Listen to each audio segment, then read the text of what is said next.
So welcome to the Module 2 webinar. I'm Laura McFeely, and I'm a Program Associate here at Interrise. Carly Camiso will be helping me moderate the presentation. So Interrise is the national curriculum provider for emerging leaders. We hire all of your fantastic instructors in your local communities, and we also provide the curriculum that you're taking through emerging leaders. Our presenter today for our Module 2 webinar is Steve Pitcairn, who's the instructor for emerging leaders in Memphis. He's been doing that since 2008, so he has been around since the very beginning of our partnership with the SBA, and he's very knowledgeable. I muted everyone's lines just because we have a lot of people on the call, but please chat in your phone number if you have a question, and I'll unmute your line. And you can also feel free to just chat in your question, and we'll make sure it gets answered. So, Steve, take it away. Hi, good afternoon, everybody. I'm really excited about this. Looks like we're going to have a really good group today. I do want to make sure everybody knows this is not a lecture. I know you look forward to afternoons discussing finance, but I cannot handle a lecture at this time of day. So where I'm going to be going through a lot of information, you're going to hear me stop a lot of times and say, are y'all with me? And if you are, I want you to type in OK in the chat room. If you have a question, though, I want you to feel comfortable to going ahead and putting that question into the chat room. Now, I do know some people get embarrassed about putting a question in front of everybody, so if you do want to just send the question to me directly, that's fine. Or even better, though, is if you do post it for everybody, because what I've learned is when one person has a question, usually 5, 10 people have that same question. They're just being a little shy about asking it. Today we're going to have a lot of fun. We're going to talk about driving cash flow. Now, we will go over a little bit of the financial statements you learned in class, but part of that is to set the groundwork of what we want to get to.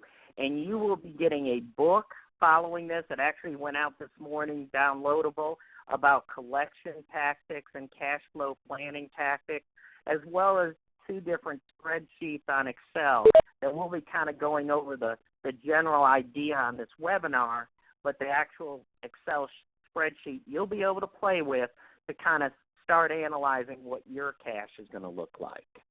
So our agenda for today is going to be full. I do realize we have an hour and a half. We will probably use most of that hour and a half today. So please bear with me, but I do want to make sure you hear loud and clear. I want questions because only by learning together do we really learn. So what are we going to learn today? Number one, you're going to learn cash is king. If you've been in business for a few years, you already know that. Profit is great, but profit is not cash. And we're going to kind of talk why is that the case. Then we're going to talk about what impacts your cash and how to do a cash flow forecast. Then we're going to talk about a few best practices about improving your cash flow, and then finish up with accounts receivable management. Since so many companies, it seems like that's where the cash gets stuck. And like I said, that downloadable PDF, and again, I highly recommend you download it. You do not print it. It's like 80 pages, but put it on your computer, and it's got letters to get money. It's kind of like everything you wanted to know about collecting money and doing business with another company.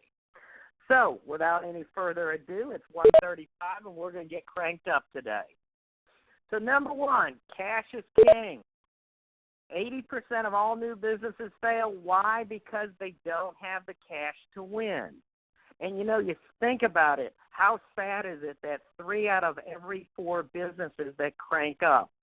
And a lot of times when I'm talking to a business owner, you may not have closed because you ran out of cash, but how many of you have sweated a payroll date or kind of were waiting at the door for the mail to come to be able to get that check, put it in so you could write bills that were overdue?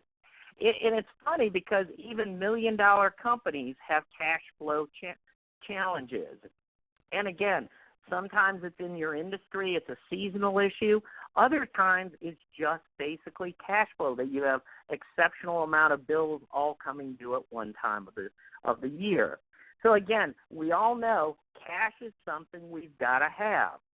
The other thought that I want to make sure we're all together on is we can look at our profit and loss statement, but guess what? Profit is a theory. Profit is basically an accountant's attempt to go ahead and say, these were the transactions that occurred, and these were the corresponding expenses that occurred.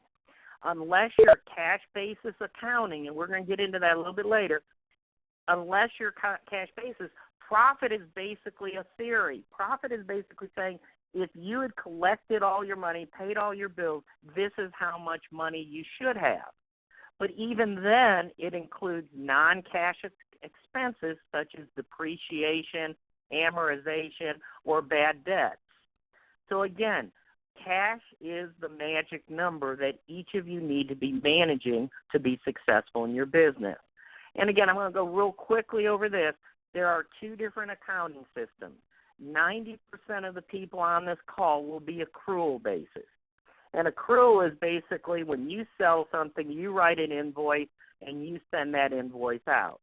If you're a doctor's office or a professional office, a lot of times they do cash basis, and basically what it means is they do not recognize the income until it comes in the door. And the reason why is for those professional people, they are trying to delay the recognition of that income. For most of us, and I want to say this, 90 to 95% of us, we generate an invoice or we ring it up on the register whether or not we get the money that day. And at the same time, we pay our bills and we recognize that, hey, we brought in these supplies for this month and we're going to have to pay them in 30 days. So, first check, are y'all with me so far? Please type OK, or if you have a question, please pop up the question. All right, very impressed with you. You guys are all quick to the thing here. All right, so let's jump in. Cash gap. Bottom line, for every business, there is a thing called a cash gap. And since you all are in emerging leaders, no doubt you got in saying, I want to take advantage of 24, 25% increases in top-line revenue in the next couple years. I'm going to double my sales. Here's the challenge, though. When you're growing your business, the amount of money that you have to put in to basically finance that growth is going to be a challenge. And here's kind of how it's graphically shown. On day zero, that inventory lands. And let's do a construction. Let's pretend you're a construction company. You got your materials to do that project. You got those materials on day zero. Your supplier is basically saying you have 30 days before you have to pay for those materials.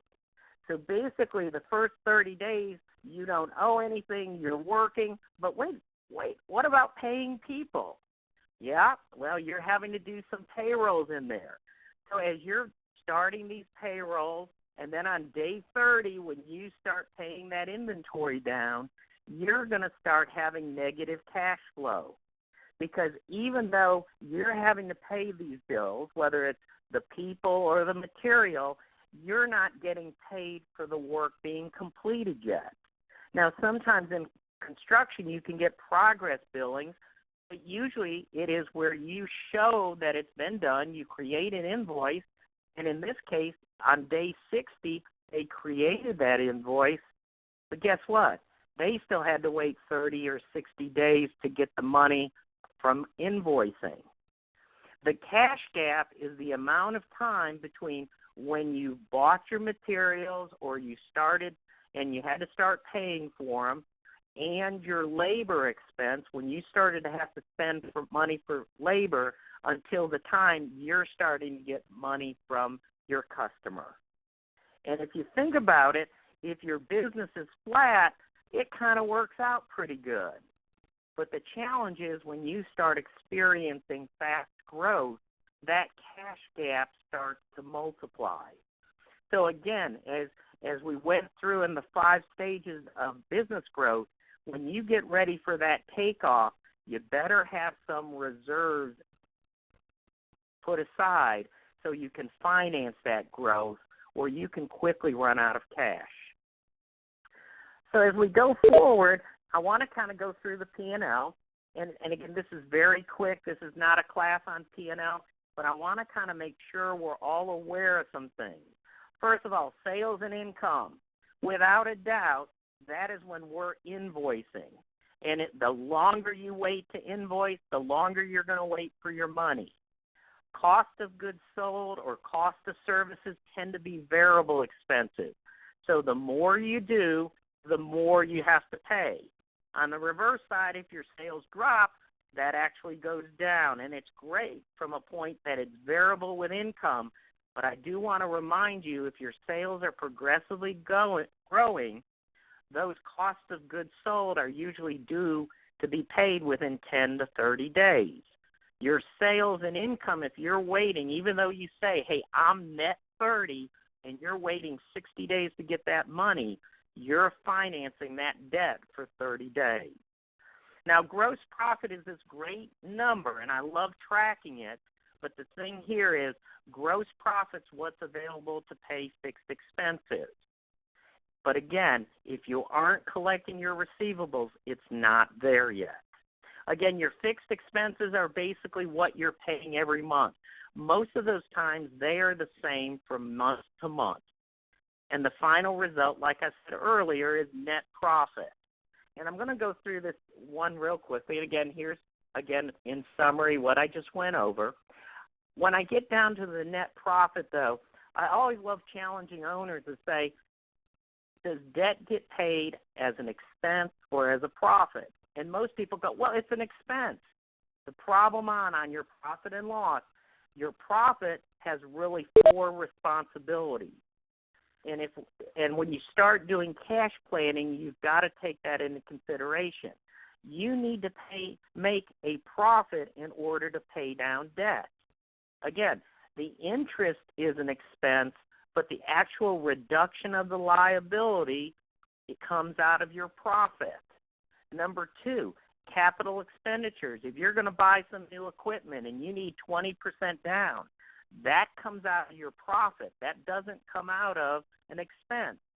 That machinery is depreciated over time, but that's just the accountant saying, when can we go ahead and get credit for that machinery being used up? But again, when you need that cash, it's going to come out of a net profit. Also, reserves for a rainy day, reserves for a payroll, reserves for taxes. Again, those reserves are not paying an expense that has happened. It is for a future expense where, again, that's going to have to come out of your profit amount. And then lastly, distributions to owner. If you're a corporation, you're probably an employee, so you are an expense. But if you're looking at dividends, and or if you are a sole proprietorship, that's what you're paying yourself is going to come out of that net profit.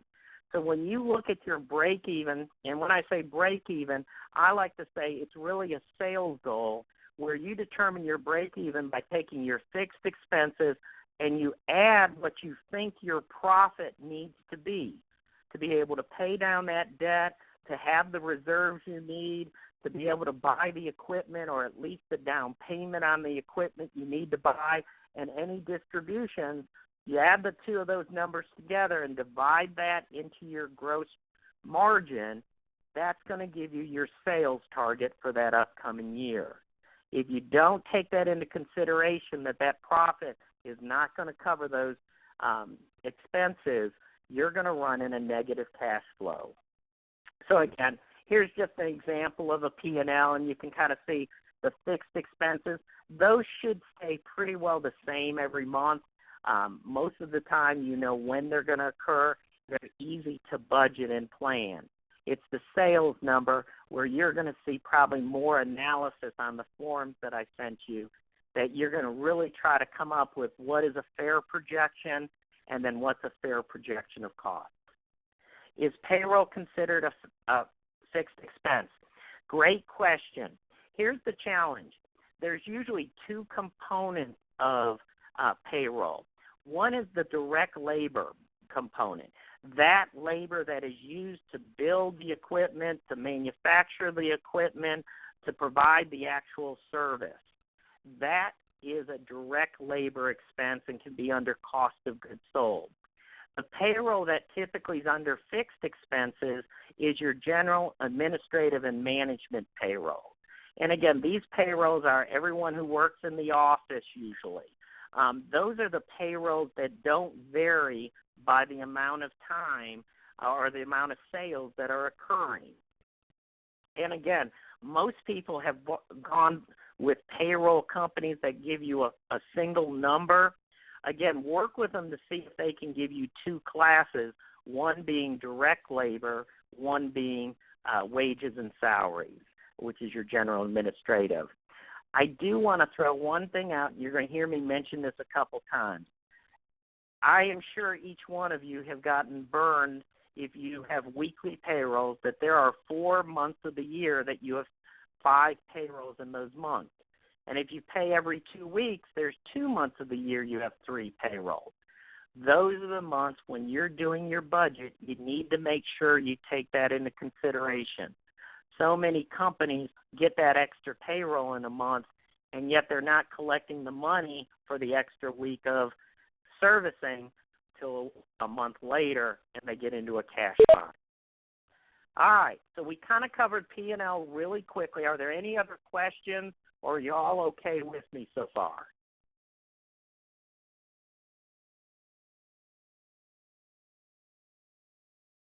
Great. Shayna, very good comment. I'm seeing this more and more where companies are just doing payroll twice a month on the 15th and the 30th. That has actually, for many companies, are getting to be a best practice. Now, the payrolls are different month to month. You know, every pay period isn't the same, but they're much closer than when you've got that surprise. All right. Balance sheet. Real quickly, your balance sheet are your assets. For most people who are not in manufacturing, your current assets, which are inventory and accounts receivable, are your biggest assets. Again, I cannot tell you enough, you've got to manage receivable and inventory. And we're going to kind of go back through the ratio that some of you all learned in class to understand, are my inventory and accounts receivable in line? Liabilities are what you owe. And for the purpose of this call, you're going to basically hear me talk about accounts payable as debts that you owe suppliers and your vendors, where basically your other fixed expenses are paid on a monthly basis and are about the same. The other key thing is debt that's owed to banks and other investors. Again, those are your other big hits there. Equity is your book value. And I always love to say this, based on what you paid, what you've depreciated, and what debt you have, your equity or net worth is the value of your company. There are multipliers to it based on, are you needing to be involved in the business to run it, or does it run without you? It also talks about the quality of your assets. Again, if you've got a lot of your receivables over 90 days, your book value is going to be overstated. But it's a great starting point to say, what is my company worth?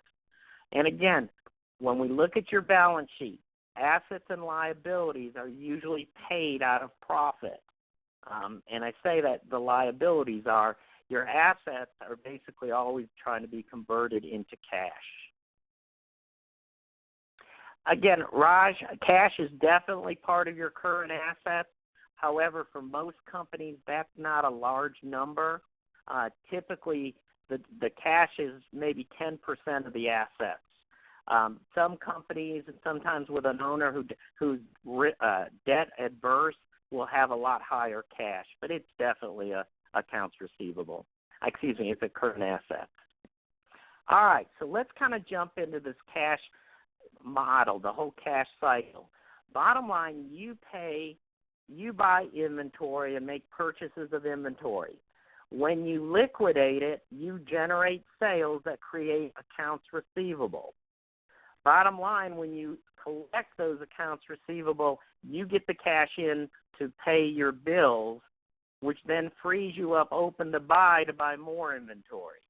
And this is an ongoing cycle, and yes, you're going to ask the question, well, where do I get my money? Well, you're kind of with the accounts payable there. Once those accounts payable are all paid, you're going to start spinning off your cash. And so when we look at the cash cycle, there are really three areas that make a difference. And it's, number one, it's inventory. If you're going to build up your inventory, it's going to eat up your cash out of your business. Same thing with accounts receivable. If you're managing your accounts receivable well, that's going to add cash to you. And again, what it's showing here is as you decrease your accounts receivable days, that's going to make you a little bit more flush with the cash. And then lastly, the third ratio is days payables outstanding. And this is basically, and I'm going to go over what each of these three ratios are and how to calculate them in a minute, but that accounts payable outstanding is how long are you keeping your money before you pay your bills. Again, you're blessed with net 30 from most of your vendors. Are you paying them in 15 days, but yet not taking advantage of the full 30 days, and you're paying more interest because of that? Again, part of a goal of an owner is to keep cash within the business so they can continue to finance their growth. So let's go through those ratios, and I'll tell you what, before I go any further, any other questions out there that anyone would like to ask? If not, please type that you're okay.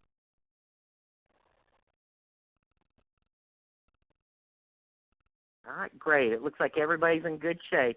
Again, I cannot stress enough, I'm going to start going through some ratios, and if you have a question, please just shoot up a note, say, please repeat that or explain it a different way, and I will not take offense. All right, first ratio is accounts receivable days. I don't know about you, but in Memphis for 8 years, this ratio everybody got excited about.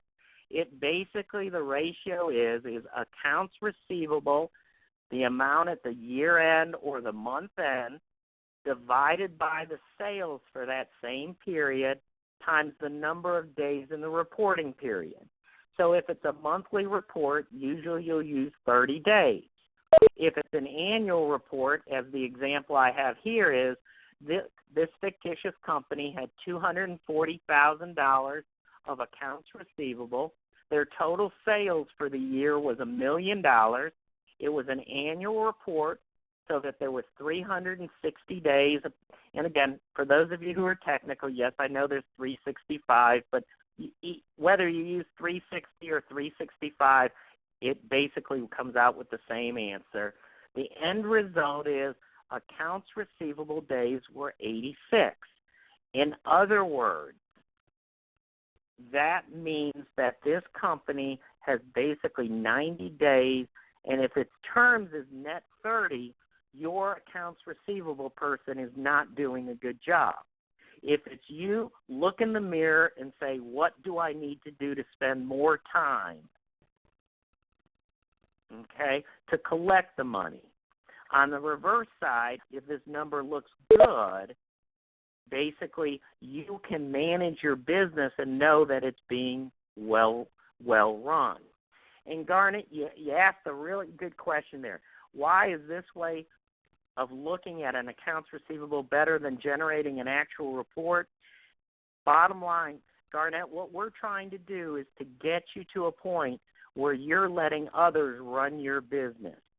If your accounts receivable report is 10 pages long, you're not needing to go through the minutia if it's 30 days. If it's 86, you bet I'd be sitting down with that accounts receivable person and going line by line. Part of helping you grow your business is that you set up systems so it alerts you when there is a problem, and when there's not a problem, you can keep focused on the most important things. Does that answer your question okay? Any other questions on this ratio? Just real quickly, yes or no, do you like this ratio?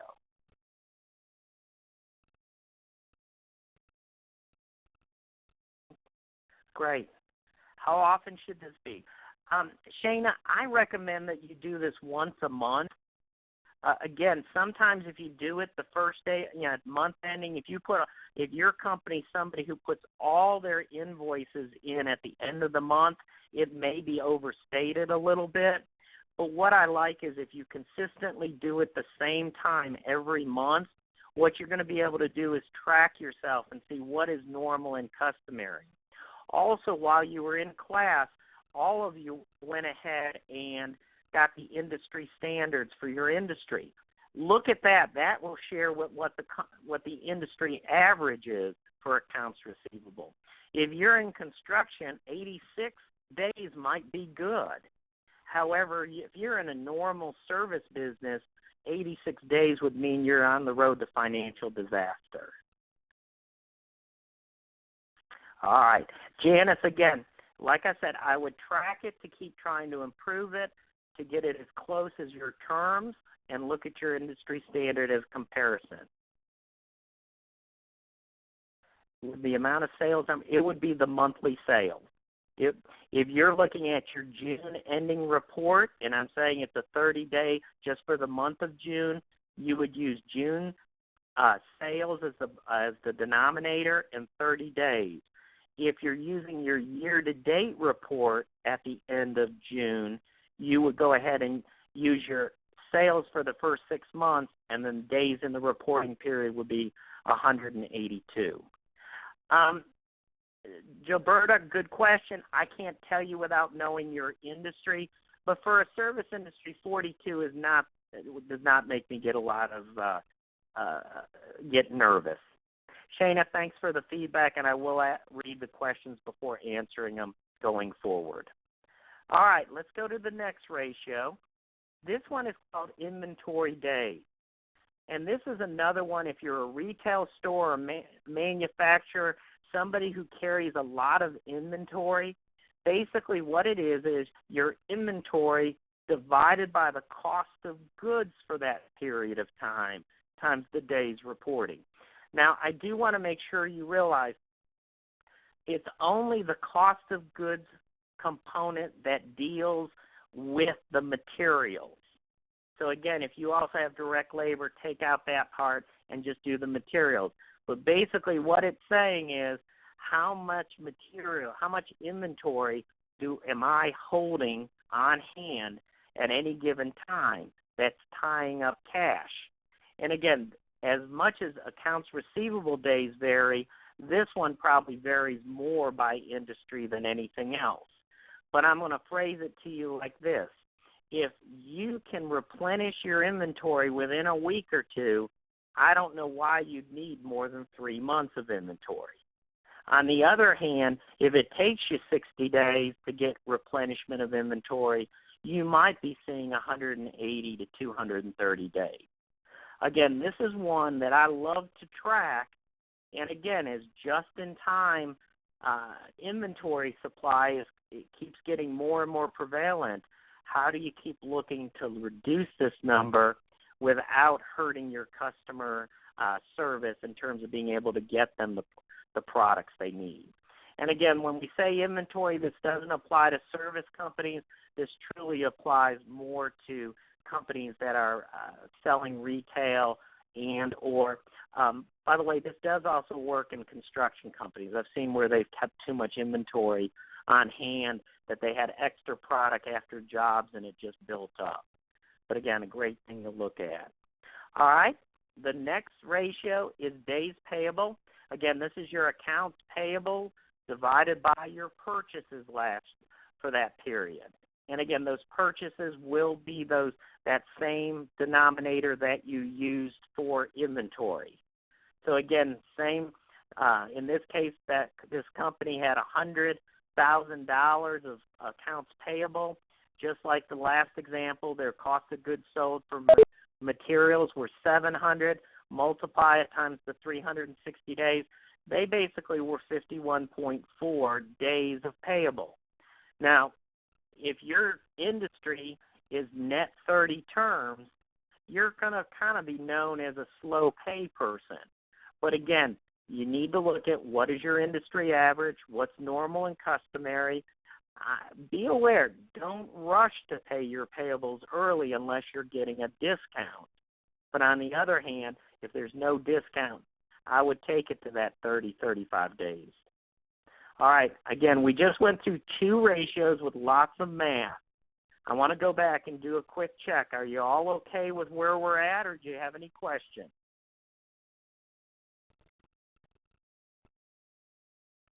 All right, we had a question, how do we factor in shipping if imported overseas?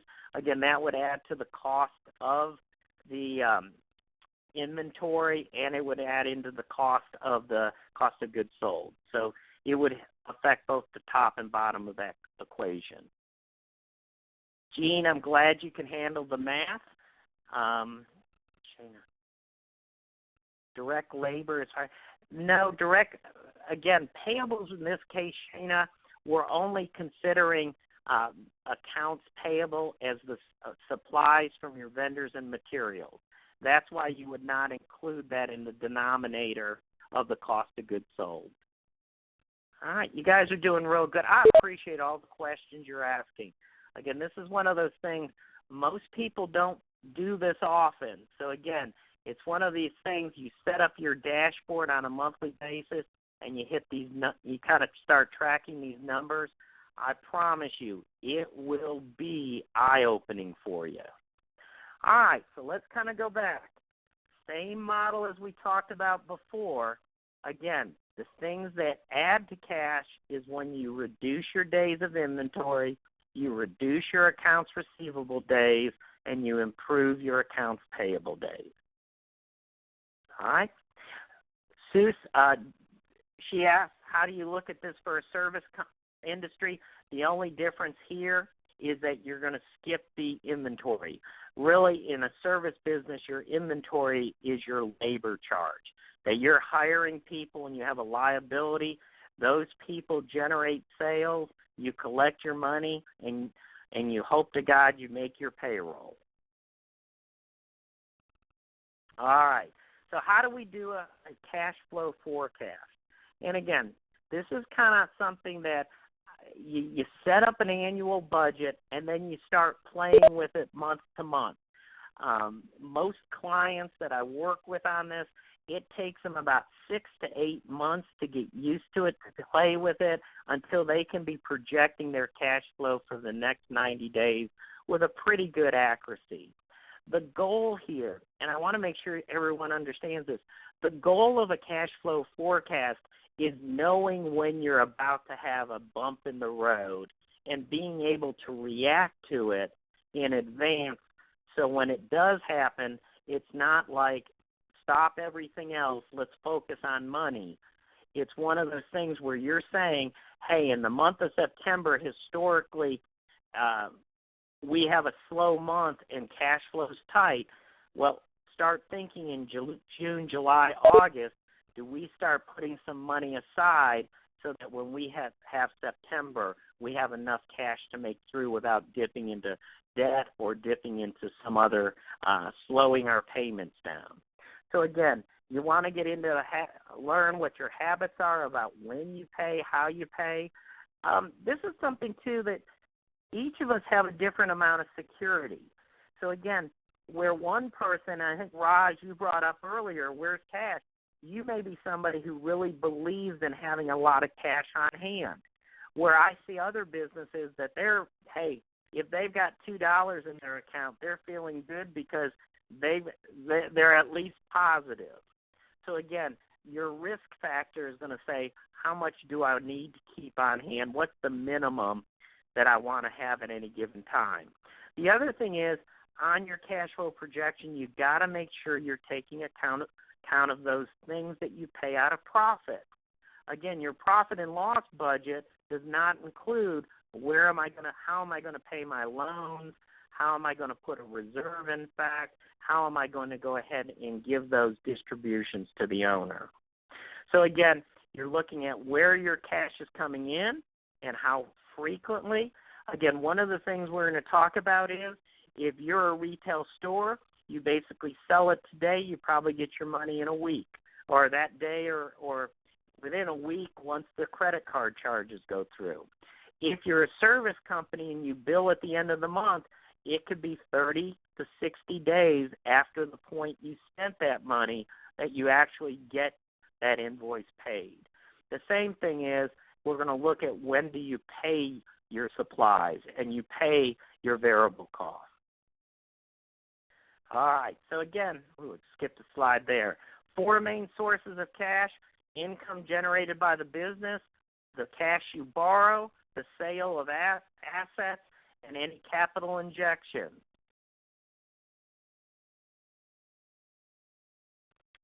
Helen, I apologize. Repeat statement on cash flow projections. Helen, I think I'll be able to answer that when we go forward. If not, I'll double back to you and double check that I answered it. 4 main sources of cash: collecting your receivables, number 1. Borrowing, which is not a positive unless it's a seasonal need. Number 3, the sales of the assets. Again, you're in the business of growing your business, not selling your assets. And when I say that, equipment or other things to raise cash, or the other thing is you're not wanting to rely on venture capitalists or other investors where you're giving up shares of equity just to have cash come in the company. I'm not saying that's never something you want, but again, you don't want to rely on having either yourself to put in cash or getting cash from a venture capitalist for equity on a regular basis. The 5 main uses of cash: basic expenses, the things we pay every day, being able to buy fixed assets, loan repayments, owner draws, and if you haven't figured out, I'm a big guy about rainy day funds. I think you need at least 1 payroll in reserve just in case some receivables don't come in as forecast, because you never want to miss a payroll. Some things to consider: basically, you're going to have to make a rough guess. And everybody laughs and goes, well, Steve, I don't want to guess this. Well, guys, bottom line, you know in your heart more about your business than anyone else. You know approximately how quickly cash is going to come in from an invoice. Is it going to be 30 days? Is it going to be 45 days? Is it going to be 60 days? You're going to have to go ahead and basically give that estimate. The same with how quickly are you going to be paying your bills. And again, you know it. You've set your culture for your organization. The other thing on a cash flow forecast, you can move your cash out amounts from month to month in order to make a positive cash flow. And what I mean by that, you would basically go ahead and say, okay, I'm going to drag my feet and pay my utility bill the first of next month instead of during this month. If it doesn't cause you a fee and or it doesn't have any negative ramifications, that may not be the worst thing to do. Some of your suppliers and vendors are a little bit more liberal than others. Part of this is knowing who's going to give you a little bit of grace in a tough month and who isn't. Then lastly, this is so basic, but I see this happening. You need to make sure you balance your bank statements each month. If the number you're dealing with is not a good number to start from, garbage in, garbage out. So again, your cash flow. So again, I'm going to skip over this next slide, and we're going to kind of walk through this. This is an example of a 6-month budget for a company. It's very simplistic. We're not getting into a lot of details. But as you can see, January, they're going to do, we're projecting this company to do $100,000 in revenue, and they're going to have cost of services of $75,000. So they're going to make a gross profit of 25%. Of 25% or $25,000. Their fixed expenses, which are about the same every month, is $15,000, and the owner wants to go ahead and take out $5,000 of salary every month. And so the net profit here is going to be $5,000 that first month of January. Now, they know that February, March, things get a little slow, and then we pick back up as we start getting into June. All right, so is everybody with me so far? This is a projected profit and loss budget. All right, give me some okays if you're all with me so far.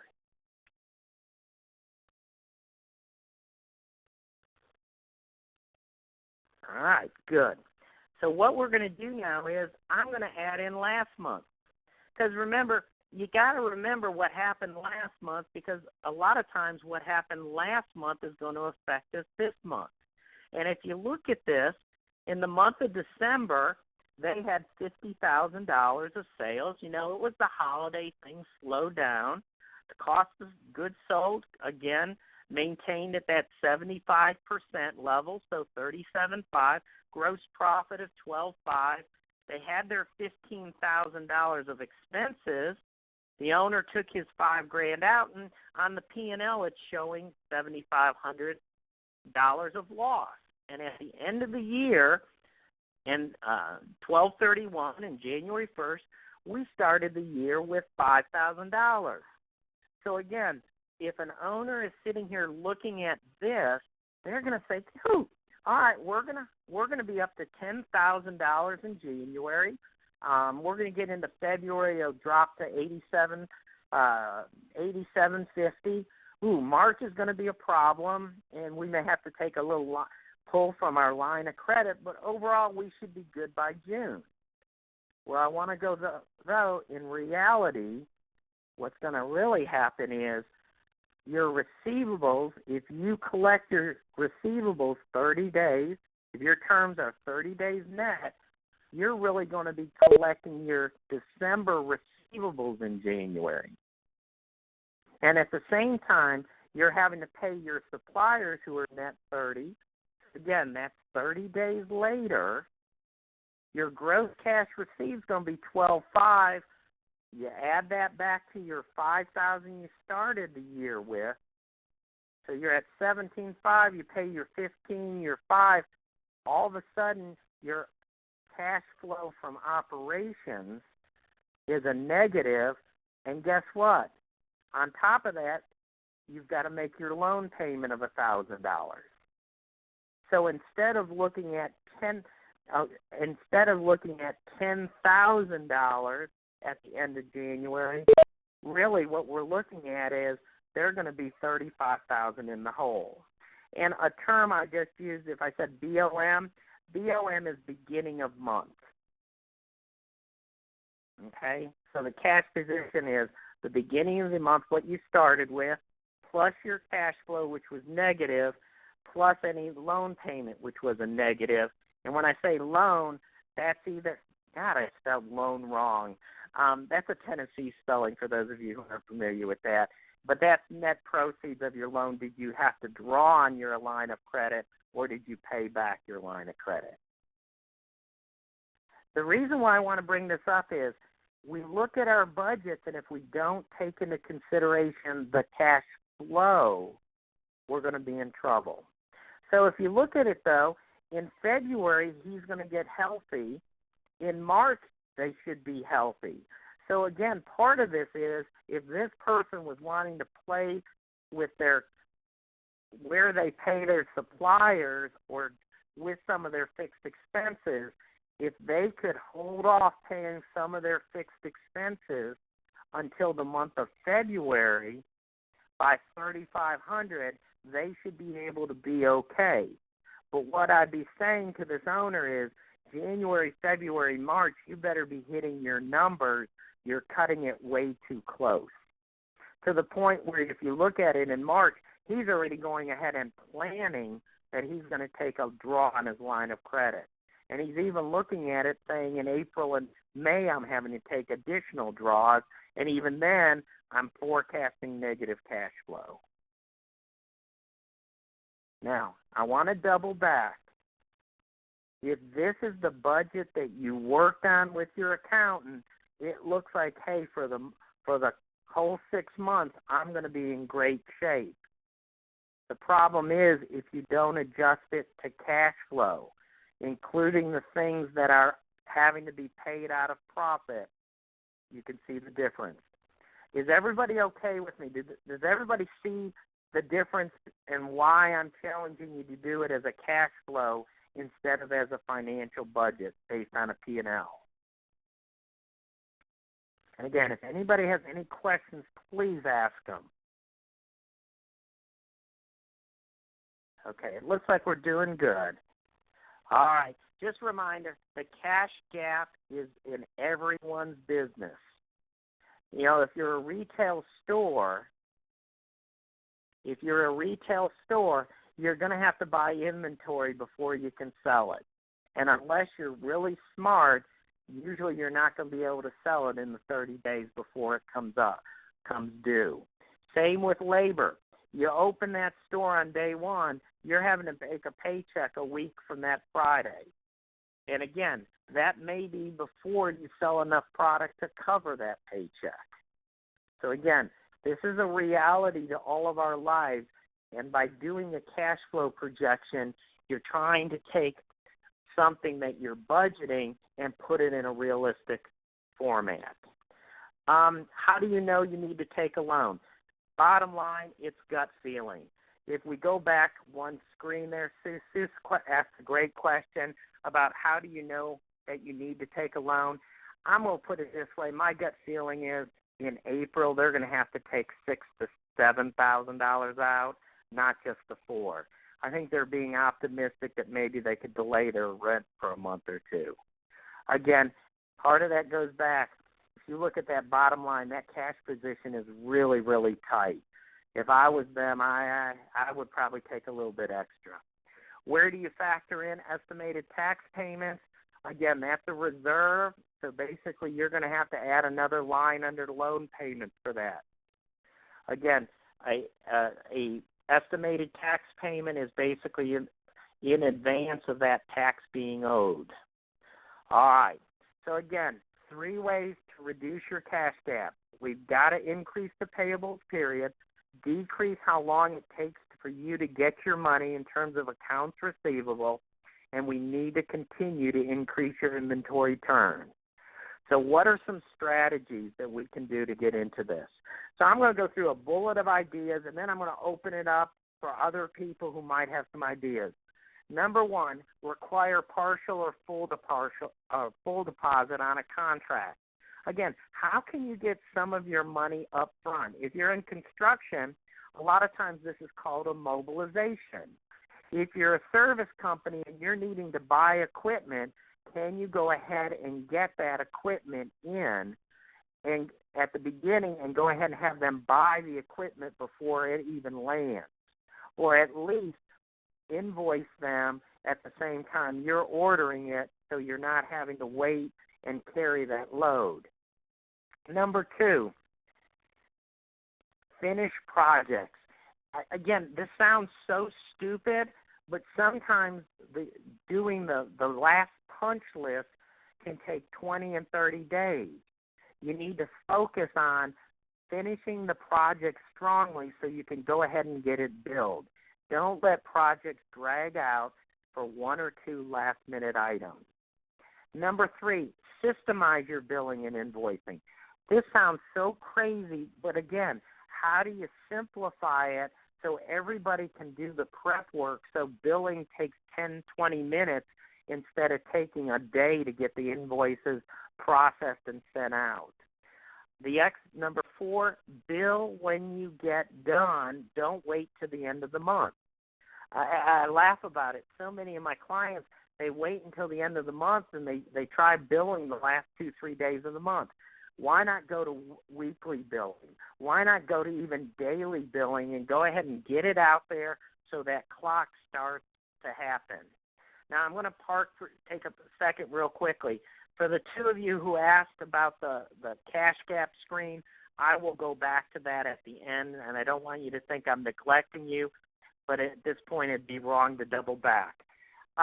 Complete billing and invoice on a weekly basis, we talk. Change your terms. Again, it may be standard in your industry for 30 days, but consider maybe shortening your terms to 25 days. If you look at your credit cards over the last 10 years, you used to get a full 30 days. Now they've cut it back to 25 or 20 days before your amount's due. Again, send multiple invoices with increasing demands. Again, you send it out, and you haven't got your payment in 30 days, make sure you're sending a follow-up invoice or statement with a little note that says overdue on it. Again, give 1 to 5% early pay discount. I'm going to throw this out to you. I'm not a big fan of this because unless you make great profit margins, if you're only making 5% profit in your company, giving 1% is basically sharing 20% of your profit. On the other hand, if you're a service business and you're making 25% profit, maybe giving 1 to 2% if they pay within a week could help your cash flow and be something that would save you on interest. The next one, add and collect interest. For those of you who are shy, I want to make sure you understand that you are not a bank. But it is critical if somebody has terms of net 30 that in their agreement, if they don't pay, they start getting charged interest. Because if you're taking money out to cover your cash gap, you're having to pay interest to the bank. It's not fair that they take advantage of you with a no-interest loan past the terms of your agreement.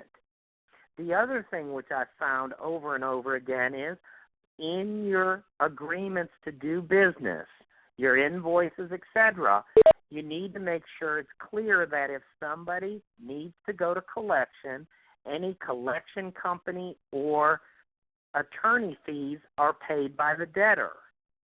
And I know that sounds like, well, God, he's being harsh on these people. But the challenge is you need to make sure you're protected.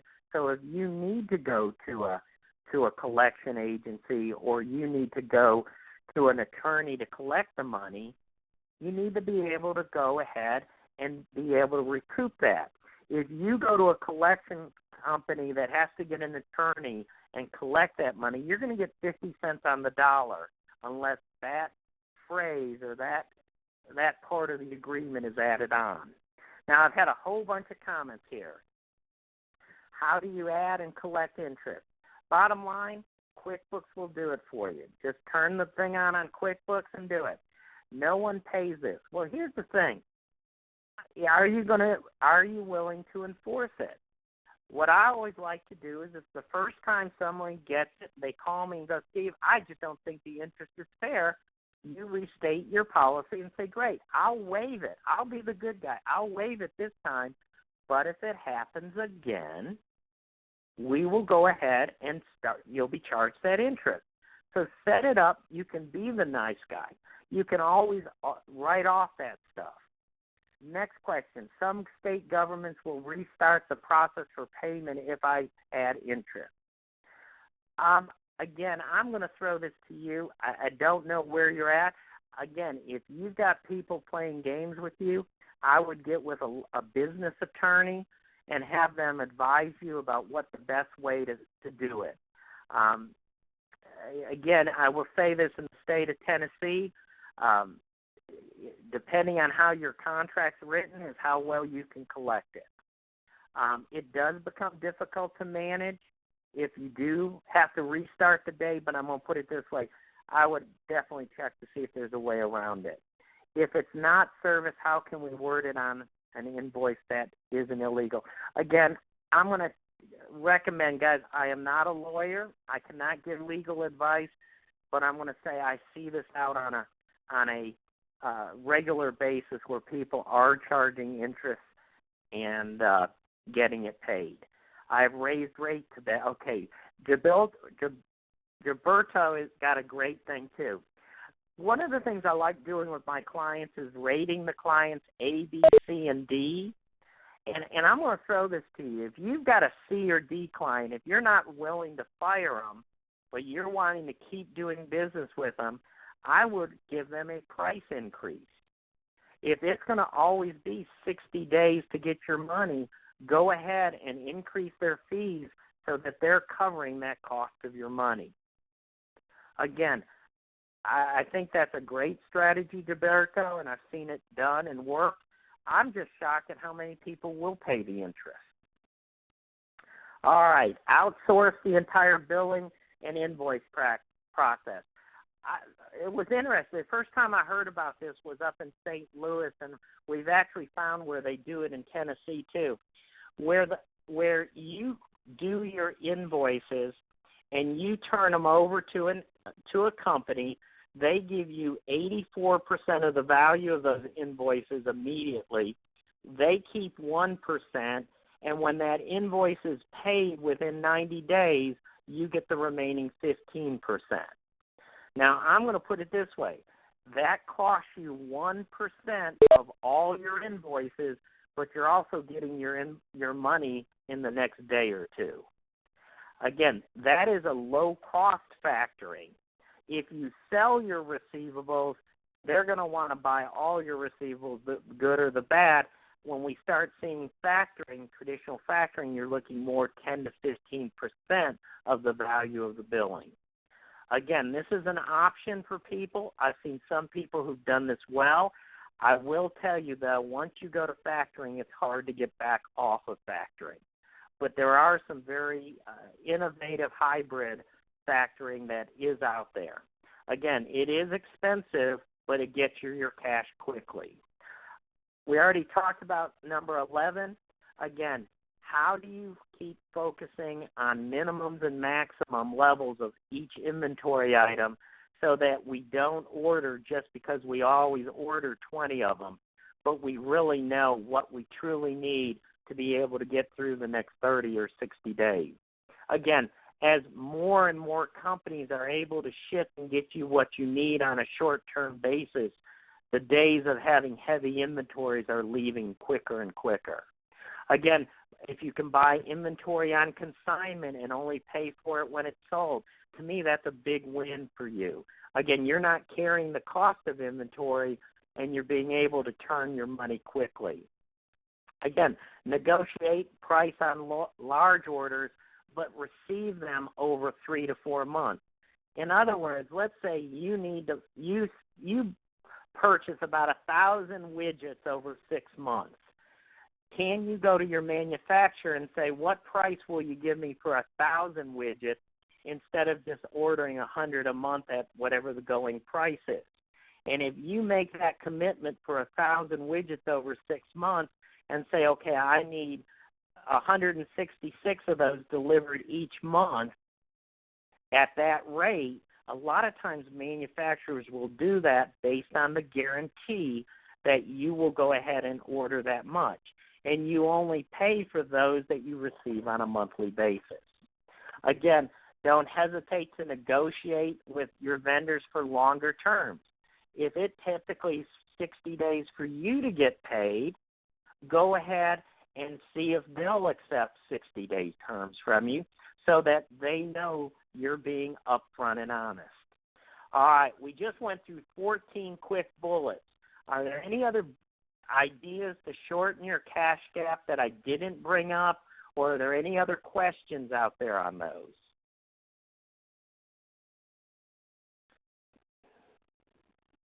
If you're okay, go ahead and please say so. And at the same time, while I'm waiting, I did double back to that cash gap screen. All right, everybody looks good. I want to double check one other question that was out there.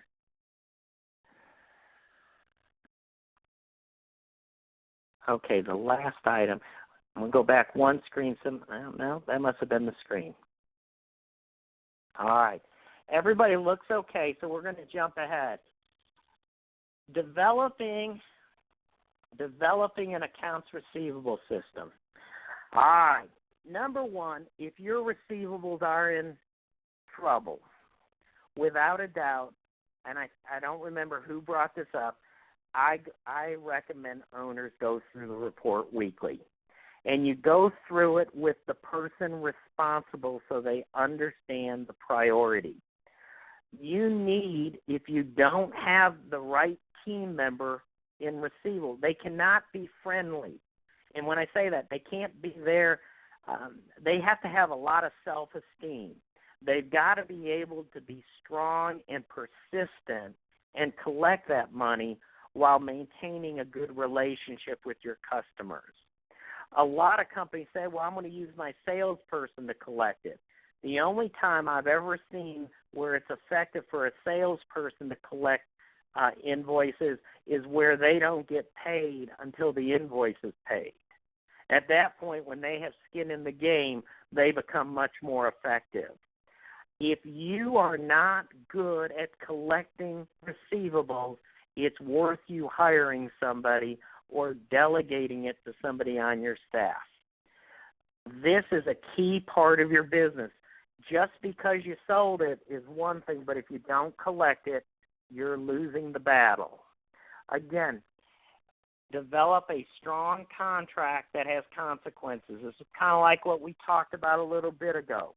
I'm not an attorney, but you need to make sure your invoices or agreements have a very strong statement in there about who's responsible and what interest is involved.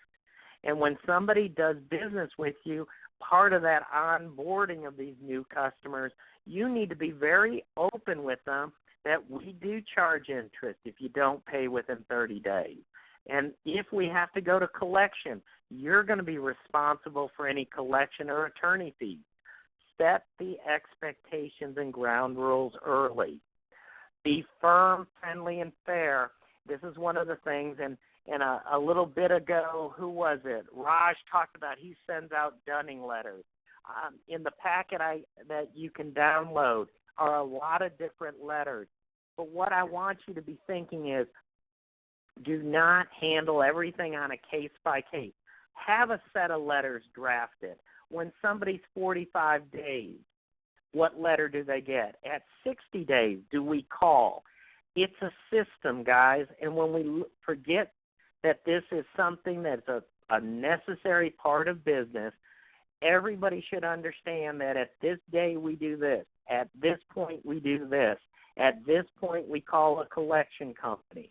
You know, the goal is that you should never have anything over 90 days. The challenge is after 90 days, the chance of you collecting that money diminishes quickly. So again, have that strategy so you're managing the execution of that strategy. You're not having to innovate or create for each customer with that person. Now, if you get a call and somebody has a hard luck story and you're sympathetic, you can always redate it. You can always make an exception, but those exceptions need to be rare, not usual. Lastly, don't hesitate to fire the poor-paying people. If they're not paying you interest and they're complaining about you all the time and you're having to chase them for money, many times it's easier to let them go work with a competitor and you find a new customer who wants to pay on time and wants the quality of service that you're providing. Again, key thing here is this is a system. This is not something that we do when we need to work on it. We laugh about people always want policy procedures. Heck, I do this before I did a HR policy and procedure. Because I think once you have that consistency, you're going to be providing great service to your customers while getting the cash you need.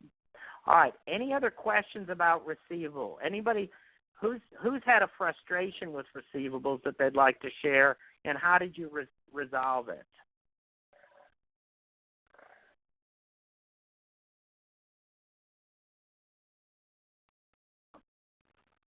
All right. Nobody's speaking up, so let me just do a quick poll. I want you to say yes or no. Have you ever had to take someone to court on a old debt? Yes or no?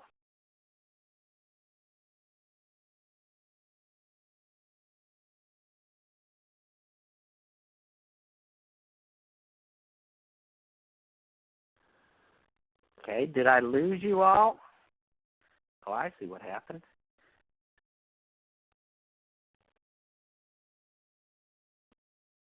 All right, Cease is concerned that even though you take it there, you don't get your money. I'm going to phrase it this way. I've had to take people before court, and you're right, it is a slow process. Leilani, you've worked with collection agencies. Was your experience good with a collection agency? Good, good. Leilani, would you be kind enough to to go ahead and go off mute and kind of tell people about it. And then, Jean, I'd like you to follow up after that because it sounds like you had to go to court. Just a reminder that if you could send us your phone numbers, then we can unmute your phone line and you can share your stories. Lainey and Jean, if you do that, I'd appreciate it.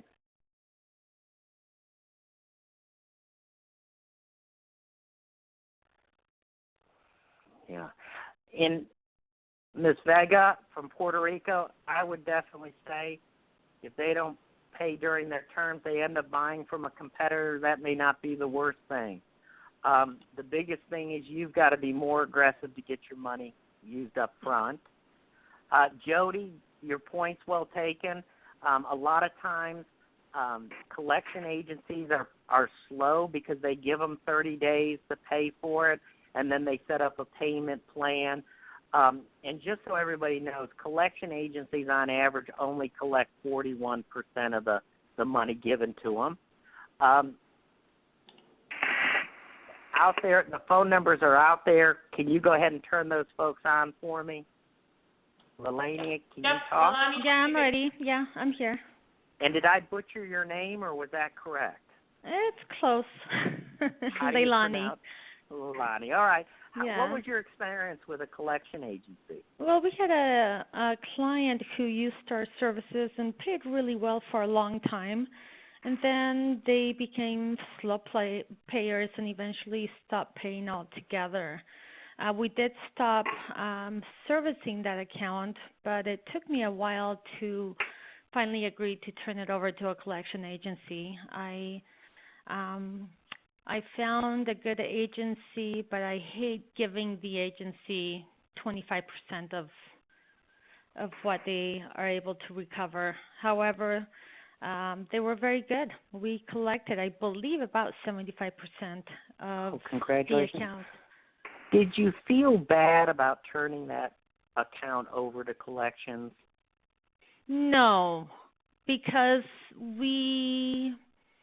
initially I may have, but we tried so hard to give them options and payments, and they just did not react. I think they assumed we would go away if we stopped, if they stopped paying attention to us. Yeah. But Isn't that a sad commentary? I also use the rule of thumb is if they're not returning your calls, it's time to go to a collection agency. Yeah, definitely. In fact, they called and said, "You sent Bulldogs to collect," and I said, "Yep," and that's when they reacted. Yeah. So there's another thing too is a lot of times attorneys will do what's called a demand letter, and they'll charge you 0.2 hours. So if their rate's $200, it'll cost you $40. And it is just that they've been retained to help collect this debt, and they have 30 days to pay it. May I make a comment on that? Mm-hmm. We started paying on a legal plan through a company called Legal Shield. We have a corporate plan, and through that corporate plan, they will send up to, I believe, 10 letters a month for free, and we use those all the time. They're very effective. Yeah, if somebody is kind of, how do I say this, they're testing the water to see who's going to react and who's not, and you send that demand letter, it's amazing how quickly they pay. All right, Lonnie, thank you so much. Jean, do you want to kind of talk about your experience? It sounds like you had to go through courts. Sure. Can you hear me now? Yes. Okay. I'm in the service business, and I had a pretty large consulting customer that I was working with, and the bill was about $70,000, and he refused to pay, and so we ended up sending him a letter, and he ignored that, and then we ended up going to court a couple times. We never went into full litigation, but we did do some preliminary things. We did have to go through discovery, and then we subpoenaed their records, and because there was a bunch of things in there that we had to subpoena, and then we went through depositions, and of course he lied. That was my opinion. And so just before we started to go to court, so we did go to court one time, and I went with my attorney. The other guy's attorney came, but he didn't. He didn't show up. The judge ordered him to pay a small bill and related to discovery, and then said that he had to do a bunch of other things before it turned into a full courtroom thing. And just before that happened, he reached out to settle. So it was a $70,000 bill, roughly. We got he agreed to pay $55,000 of that, and or $56,000, something like that. I don't remember how he agreed to that. And I had about $12,000 worth of attorney fees. I'm assuming he had more than that. So it was really messy, and it took over a year. To get to that point. And we didn't even go to full litigation because my attorney advised me that, well, if the judge doesn't like you, you could lose. And even though, we thought we were completely in the right and we had all the documentation and everything like that in place, he could say that, you could still lose. So I decided when he wanted to settle, I settled. And so that's what happened. The best strategy, because even if you get a judgment in your favor, doesn't mean they're going to pay it right away. I've been chasing a settlement for almost a year and a half, and the collection agency keeps threatening to take them back to court, but they also know they can drag their feet. So you hate when you have to go to a collection agency or an attorney, but guys, that goes back to it's important you react quickly. Now, Jody had a great idea. I've also seen this before on large purchases where they've added a personal guarantee to their contracts so that not only is the company guaranteeing payment, but they're getting a personal guarantee from the owners of that company. Again, if it's a large customer, that may be something you can negotiate. Lewis also brings up a good point. Unfortunately, in engineering, architecture, and many construction areas, you don't get paid until your contractor gets paid. And so it's kind of like a food chain. The money gets paid from the bill or the owner to the GC. The GC then pays the people based on what work's been done. And again, unfortunately, Lewis, I'm going to be honest with you. You're absolutely right. It would do no good to wait. The only recourse you have in construction is when that building is turned over, they are required to have all subcontractors paid. And otherwise, you put a lien against that building. In Tennessee, it is a law that GC, before it's officially turned over, all subs have to be paid, and they're legally responsible if they've been paid in full, and there's still people who haven't been paid. So again, this is one, depending on your industry, that's why I recommend partner with a good attorney, partner with a good accountant who really can advise you on this if you're in a challenging situation. But I'm going to be honest with you. The squeaky wheel gets the grease. And if you've got somebody working for you or yourself that's the squeaky wheel, when there's X amount of dollars, you're going to get more of those dollars than somebody who's passive and quiet. So again, when we go through this, guys, be aggressive, and if you can't be that person, hire them. All right, guys, I'm going to kind of tie this all in a bow today. I'm hoping you're all feeling good that we went ahead and we kind of talked about cash. As you heard, cash is king. I didn't go over the statement of cash flows, but I'm a big believer that report is great. It gives you that snapshot. Is my business generating cash or not? And remember, if you remember, the OCF, operating cash flow, the first of the three groupings, that's telling me is my business making cash as well as is it making profit from the P&L. Again, we talked about profit is not cash because profit includes things that are not cash. In other words, depreciation reduces your profit, but you don't pay it out. But on the other hand, debt repayment, rainy day funds, owner distributions, those all have to come out of your cash to be successful. We went over a basic cash flow. What you'll have on that sheet that was sent you this morning is the ability to download 2 Excel spreadsheets. One of the Excel spreadsheets is if you get your money the same point as you go ahead and invoice it. In other words, if you're a retail store. The second Excel spreadsheet will let you plan based on that income coming in 30 days later. If your terms are net 30 and you basically collect within 30 days, that form will help you out. It also takes into consideration that you will have 30 days to pay your suppliers. So again, both of those are forms.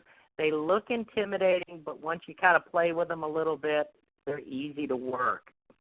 Again, we went through the rough draft of the cash flow. As you play with it a little bit, I think you'll like it. Lastly, we talked about some secrets to improve your cash flow. And last but not least, and like I said, I think it's a 75-page book to help you collect your money quicker.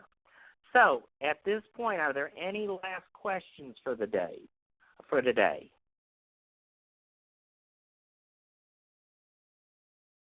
Any last-minute questions?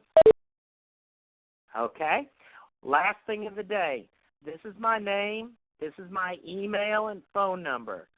As you download and start playing with these Excel spreadsheets or you have a question from this, I totally welcome you to send me an email or call me. I will be more than glad to kind of talk you through these things. This is not a wham bam and you got it all. What we did today was go through something very difficult with probably 50 different types of industry. And if you've got a question specifically on your industry or your business, I will be more than glad to answer it. I do want to say this. I would prefer an email so my phone doesn't ring off the wall. And if it's something that your question is something that it would be better to go ahead and talk face-to-face, we'll schedule a time to talk. Without any further ado, I think it's time for me to turn it back over to our moderator today. Laura? Thank you so much, Steve. That was a really great presentation, and it looks like everybody got a lot out of it. So we will post the recording for this on Interize Connect, and as long as it's okay with you, Steve, we'll also post the slides and the handouts. Definitely. So that should be available to everyone. So thank you again, and thank you to everyone for calling in. Have a great day.